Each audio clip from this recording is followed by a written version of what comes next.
MDH ಜನ ಮಸಾಲ. ಈಗ ಕಡಲೆ ಇರಲಿ, ಹಲಸಂದೆ ಬೀಜ, ಕಪ್ಪು ಕಡಲೆ ಅಥವಾ ಬಿಳಿ ಕಡಲೆ, ಎಲ್ಲವೂ ಸ್ವಾದಿಷ್ಟವಾಗುತ್ತೆ. MDH. ಕಬ್ಬಿಗೆ 3,500 ರೂಪಾಯಿ ಬೆಲೆ ನಿಗದಿಗೆ ಆಗ್ರಹಿಸಿ ರೈತರು ನಡೆಸ್ತಾ ಇರುವ ಅಹೋರಾತ್ರಿ ಹೋರಾಟ ತೀವ್ರ ಸ್ವರೂಪ ಪಡ್ಕೊಂಡಿದೆ. ಹೋರಾಟಕ್ಕೆ ಬಿಜೆಪಿ ನಾಯಕರು, ಸ್ವಾಮೀಜಿಗಳು, ಸಂಘಟನೆಗಳು ಸಾಥ್ ನೀಡಿವೆ. ಗುರ್ಲಾಪುರ ಕ್ರಾಸ್ನಲ್ಲಿ ರೈತರು ಅಹೋರಾತ್ರಿ ಧರಣಿ ನಡೆಸ್ತಾ ಇದ್ದಾರೆ. ರೈತರ ಹೋರಾಟ 8ನೇ ದಿನಕ್ಕೆ ಕಾಲಿಟ್ಟಿದೆ. ಕಬ್ಬಿನ ಕಿಚ್ಚು ಅತನಿಗೂ ವ್ಯಾಪಿಸಿದ್ದು ಸಚಿವ ಶಿವಾನಂದ ಪಾಟೀಲ್ ಪ್ರತಿಕೃತಿ ದಹಿಸಿ ಆಕ್ರೋಶ ವ್ಯಕ್ತಪಡಿಸಿದ್ದಾರೆ.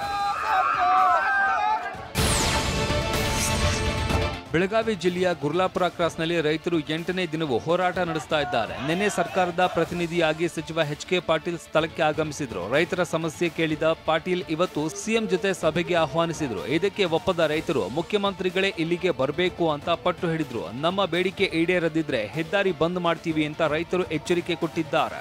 ನೋಡ್ರಿ, ನಾವ್ ವಿನಂತಿ ಮಾಡ್ಕೊಳ್ತೀವಿ, ನೀವು ಸಾಯಂಕಾಲ ತನಕ ಸಮಯ ತಗೋರಿ ಸರ್. ನೀವೇನ್ ಮಾಡ್ರಿ, ನೀವು ಬರ್ಲಿಕ್ಕಂದ್ರೆ ನಡೀತದ, ಮೀಟಿಂಗ್ ಮಾಡ್ರಿ, ಚರ್ಚೆ ಮಾಡ್ರಿ, ಎಲ್ಲಾ ಮಾಡಿ ನಮ್ಮ ಜಿಲ್ಲಾಧಿಕಾರಿಗಳು SP ಅವ್ರು ಬಂದ್ ಹೇಳು, ನಾವು ಹೋರಾಟ ತಕ್ಕೋತು. ನಮ್ಮದು ಹೋರಾಟ ನಿರಂತರ ಇರುತ್ತದ. ಕಬ್ಬಿಗೆ ಬೆಂಬಲ ಬೆಲೆ ನೀಡೋದಕ್ಕೆ ರೈತರು ನಡೆಸ್ತಾ ಇರುವ ಹೋರಾಟ ರಾಜ್ಯ ಸರ್ಕಾರಕ್ಕೆ ಕಬ್ಬಿಣದ ಕಡಲೆಯಾಗಿದೆ. ಇನ್ನು ರಾಜಕಾರಣಿಗಳೇ ಫ್ಯಾಕ್ಟರಿ ಮಾಲೀಕರಾಗಿದ್ದಾರೆ. ಕಬ್ಬಿಗೆ 3,500 ರೂಪಾಯಿ ಬೆಲೆ ನಿಗದಿಗೆ ಸರ್ಕಾರ ಮೀನಾಮೇಷ ಎಣಿಸ್ತಾ ಇದೆ. ನಾಳೆ ಹೆದ್ದಾರಿ ಬಂದ್ಗೆ ರೈತರು ನಿರ್ಧರಿಸಿದ್ದಾರೆ. 50 ಲಕ್ಷ ರೈತರನ್ನ ಸೇರಿಸಿ ಹೋರಾಟ ಮಾಡೋದಾಗಿ ಎಚ್ಚರಿಕೆ ನೀಡಿದ್ದಾರೆ. ನಾಳೆ ಬೆಂಗಳೂರಿನಿಂದ ಬೆಳಗಾವಿಯವರೆಗೆ ಹೆದ್ದಾರಿ ಬಂದ್ ಮಾಡೋದಕ್ಕೆ ನಿರ್ಧರಿಸಲಾಗಿದೆ. ರಾಜ್ಯದ ಮುಖ್ಯಮಂತ್ರಿ ಅವರ ಮಧ್ಯಾಹ್ನ ಒಳಗಾಗಿ ಫೈನಲ್ ಮಾಡಿದ್ರ 7 ತಾರೀಕ 50 ಲಕ್ಷ ಜನ ಎಲ್ಲ ರೈತ ಪರ, ಕನ್ನಡ ಪರ, ದಲಿತ ಪರ, ಇವತ್ತು ಮಾಜಿ ಸೈನಿಕರು, ನಾಡಿನ ಎಲ್ಲ ವಕೀಲರು ರಾಷ್ಟ್ರೀಯ ಹೆದ್ದಾರಿಯನ್ನು ಬಂದ್ ಮಾಡ್ತಾ ಇದ್ದಾರೆ. ಅದು ನಮ್ಮ ಸರ್ಕಾರಕ್ಕೆ ತೊಂದರೆ ಆಗ್ತೈತಿ. ಗ್ಯಾರಂಟಿಗಳನ್ನ ಕೊಡ್ತೀರಿ 2,000 ರೂಪಾಯಿ. ಇವತ್ತು ಈ ಕಬ್ಬು ಬೆಳೆಗಾರರಿಗೆ ಒಂದು 10,000 ಕೋಟಿ ರೂಪಾಯಿ ವರ್ಷಕ್ಕೆ ಪ್ಯಾಕೇಜ್ ತೆಗೆದಿರುತ್ತೆ. ತಮ್ಮಲ್ಲಿ ಕೈ ಮುಗಿದು ವಿನಂತಿ ಮಾಡ್ತಾ ಇದ್ದೀನಿ.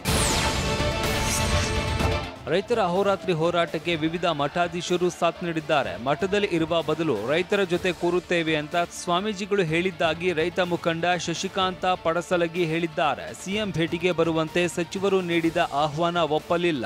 ಸಂಜೆ 7 ಗಂಟೆವರೆಗೆ ಸರ್ಕಾರಕ್ಕೆ ಡೆಡ್ಲೈನ್ ಕೊಟ್ಟಿದ್ದೇವೆ ಅಂತ ಹೇಳಿದ್ರು. ರೈತರ ಹೋರಾಟಕ್ಕೆ ವಿವಿಧ ಮಠಾಧೀಶರು, ವಿವಿಧ ಸಂಘಟನೆಗಳು ಸಾಥ್ ನೀಡಲಿದ್ದು 10,000 ಜನರೊಂದಿಗೆ ಜಡಗ ಮಠದ ಶ್ರೀಗಳು ಭಾಗವಹಿಸ್ತಾ ಇದ್ದಾರೆ.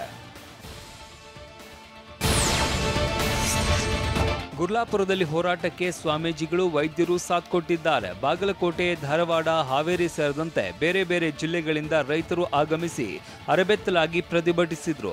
ಕೆಲವರು ಬಾರುಕೋಲು ಚಳುವಳಿಯನ್ನ ನಡೆಸಿದ್ರು. ಸುರೇಶ್ ಎಂಬಾತ ಮೈಗೆಲ್ಲ ಬಣ್ಣ ಹಚ್ಚಿಕೊಂಡು ಸರ್ಕಾರದ ಗಮನ ಸೆಳೆಯುವ ಪ್ರಯತ್ನ ಮಾಡಿದ್ದಾರೆ. ಗುರ್ಲಾಪುರಕ್ಕೆ ಹಂದಿಗುಂದ, ಮುಗಳಖೋಡ ಸೇರಿದಂತೆ ವಿವಿಧ ಗ್ರಾಮಗಳಿಂದ ರೈತ ಮಹಿಳೆಯರು ಆಗಮಿಸಿದ್ರು. ತಲೆ ಮೇಲೆ ರೊಟ್ಟಿ ಹೊತ್ತುಕೊಂಡು ಮಕ್ಕಳನ್ನ ಕರೆದುಕೊಂಡು ಹೋರಾಟಕ್ಕೆ ಧುಮುಕಿದ್ರು. ವಿಜಯಪುರ ನಗರದ ಗಗನ್ ಮಹಲ್ ಬಳಿ ರೈತರು ಹೋರಾಟ ನಡೆಸ್ತಾ ಇದ್ದಾರೆ. ರಸ್ತೆಗೆ ಕಬ್ಬು ಸುರಿದು ಕೆರಳಿ ನಿಂತಿದ್ರು. ಪ್ರತಿಭಟನಾ ಸ್ಥಳಕ್ಕೆ ಜಿಲ್ಲಾ ಉಸ್ತುವಾರಿ ಸಚಿವ MB ಪಾಟೀಲ್ ಆಗಮಿಸಿ ರೈತರ ಮನವೊಲಿಸುವುದಕ್ಕೆ ಪ್ರಯತ್ನಿಸಿದ್ರು. ರಾಜ್ಯ ಸರ್ಕಾರದಿಂದ ಏನೆಲ್ಲ ಮಾಡಬೇಕೋ ಅದನ್ನ ಮಾಡುತ್ತೇವೆ ಅಂತ ಭರವಸೆ ನೀಡಿದ್ರು. ಈ ವೇಳೆ ಕೇಂದ್ರದ ಕಡೆ ಬೊಟ್ಟು ಮಾಡಿದ್ರು. FRP ತೀರ್ಮಾನ ಮಾಡೋದು ಕೇಂದ್ರ ಸರ್ಕಾರ. FRP ತೀರ್ಮಾನ ಮಾಡೋರು ಯಾರು? ಕೇಂದ್ರ ಸರ್ಕಾರ, ನಾವು ರಾಜ್ಯ ಸರ್ಕಾರ ಅಲ್ಲ. ಹೌದಪ್ಪ, ಕಬ್ಬಿನ ಬೆಲೆ ನಿಗದಿ ಮಾಡೋರು ಅವರಯ್ಯ, ನಾವು ನಿಗದಿ ಮಾಡಲ್ಲ. ಕೇಂದ್ರ ಸರ್ಕಾರಕ್ಕೆ ಅಧಿಕಾರ ಇರ್ತಕ್ಕಂಥದ್ದು. ಯಾಕಂದರೆ ರಫ್ತು ಮಾಡ್ಕೊಳ್ತಕ್ಕಂಥದ್ದು, ಆಮದು ಮಾಡ್ಕೊಳ್ತಕ್ಕಂಥದ್ದು ಕೇಂದ್ರ ಸರ್ಕಾರ. ಮಾನ್ಯ ಮುಖ್ಯಮಂತ್ರಿಗಳಿಗೆ ಒಂದು ಕಿವಿ ಮಾತನ್ನು ಹೇಳೋದಕ್ಕೆ ಇಷ್ಟಪಡ್ತೇನೆ. ಇದೇ FRP ಪ್ರೈಸ್ ಇಡೀ ದೇಶದಲ್ಲಿರುವಂಥದ್ದು. ಗಡಿ ಭಾಗದಲ್ಲೇನು ಕಬ್ಬು ಬೆಳೆಗಾರರಿದ್ದಾರೆ, ಕರ್ನಾಟಕದಲ್ಲಿ 3,000 ರೂಪಾಯಿ ಕೊಡ್ತಾರೆ. ಆದರೆ 50 ಕಿಲೋಮೀಟ್ರ್ ಹೋಗಿ ಮಹಾರಾಷ್ಟ್ರದಲ್ಲಿ ಇದೇ ನಮ್ಮ ನಾಡಿನ ರೈತರು ಅಲ್ಲಿ ಕಬ್ಬು ಅಲ್ಲಿ ಕೊಟ್ಟರೆ ಶುಗರ್ ಫ್ಯಾಕ್ಟ್ರಿಗಳಲ್ಲಿ ಅಲ್ಲಿ 3,300-400 ರೂಪಾಯಿ ಕೊಡ್ತಾ ಇದ್ದಾರೆ. ಯಾಕೆ ವ್ಯತ್ಯಾಸ? FRP ಒಂದೇ ಇದೆ ಪ್ರೈಸ್ ಆಗಾದರೆ. ಇಲ್ಲಿ ಸಮಸ್ಯೆ ಏನಿದೆ ಅಂತ ಹೇಳಿದರೆ ರಾಜ್ಯ ಸರ್ಕಾರದ ಇಚ್ಛಾಶಕ್ತಿಯ ಕೊರತೆ ಎದ್ದು ಕಾಣ್ತಾ ಇದೆ. ಕೇಂದ್ರ ಸರ್ಕಾರದ ಪಾತ್ರ ಇದೆ. ಬರೀ ರಾಜ್ಯ ಸರ್ಕಾರನ ಹೇಳುವುದ್ರೆ ಆಗಂಗಿಲ್ಲ. ರಾಜ್ಯ ಸರ್ಕಾರ ಏನು ಮಾಡಬೇಕು ನಾವು ಮಾಡ್ತೀವಿ. ಕೇಂದ್ರ ಸರ್ಕಾರದ ಜವಾಬ್ದಾರಿ ಇವತ್ತು ನಮ್ಮ ವಿಜಯೇಂದ್ರ ಹೆಂಗಿದ್ರು ಬೆಳಗಾವಿಯಾಗ BJP ಅಧ್ಯಕ್ಷರು ಅವರಲ್ಲಿ ರೈತರು ಹೋರಾಟದಲ್ಲಿ ಭಾಗವಹಿಸ್ತಾರೆ. ಅವ್ರಿಗೂ ನೀವು ವಿನಂತಿ ಮಾಡ್ಕೋಬೇಕು. ಬೆಳಗಾವಿಯ ಸುವರ್ಣಸೌಧದ ಬಳಿ ಕರವೇ ಕಾರ್ಯಕರ್ತರು ಹೆದ್ದಾರಿ ಬಂದ್ ಮಾಡಿ ಪ್ರತಿಭಟನೆ ನಡೆಸಿದ್ದಾರೆ. ಇನ್ನು ರಾಯಬಾಗ ಪಟ್ಟಣದಲ್ಲಿ ರಸ್ತೆ ತಡೆದು ಕಬ್ಬು ಬೆಳೆಗಾರರು ಆಕ್ರೋಶ ವ್ಯಕ್ತಪಡಿಸಿದ್ರು. ಕನ್ನಡ ಪರ ಮತ್ತು ದಲಿತ ಪರ ಸಂಘಟನೆಗಳು ಬೆಂಬಲ ನೀಡಿದ್ವು. ರೈತರ ಹೋರಾಟದ ಬಗ್ಗೆ ದೆಹಲಿಯಲ್ಲಿ ಡಿಸಿಎಂ ಡಿಕೆಶಿ ಪ್ರತಿಕ್ರಿಯಿಸಿದ್ದಾರೆ.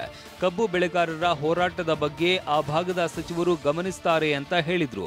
ರೈತ ಸರ್ಕಾರ ಮತ್ತು ನಮ್ಮ ಅಲ್ಲಿ ಲೋಕಲ್ ಮಂತ್ರಿಗಳು ಅವರೆಲ್ಲ ಸೇರಿ ತೀರ್ಮಾನ ಮಾಡ್ತಾರೆ. ಅವರು ಯಾಕೆಂದರೆ ಪ್ರೈಸಸ್ ಎಲ್ಲ ಏನೇನಿದೆಯೋ ಅಂತ ನನಗೆ ಸರಿಯಾಗಿ ನಂಗೆ ಅಷ್ಟು ಅರಿವಿಲ್ಲ ಅದ್ರ ಬಗ್ಗೆ. ಆ ಭಾಗದವರು ತೀರ್ಮಾನ ಮಾಡ್ತಾರೆ. ಆಮೇಲೆ ಚೀಫ್ ಮಿನಿಸ್ಟರ್ ಹೋದ್ಮೇಲೆ ಅದ್ರ ಬಗ್ಗೆ ಮಾತಾಡ್ತೀನಿ. ವಾಹ್, ಯಾಕೆ ಈಗ ಬಂತ ಸ್ವಾದ? ಖಂಡಿತ ಈಗ ಬಂತು ಅಸಲಿ ಸ್ವಾದ. MDH chunky chaat masala life ಅಲ್ಲಿ ಅಸಲಿ ಸ್ವಾದ ತರುತ್ತೆ. ಅಸಲಿ ಮಸಾಲ, ಎಸ್ ಎಸ್ MDH.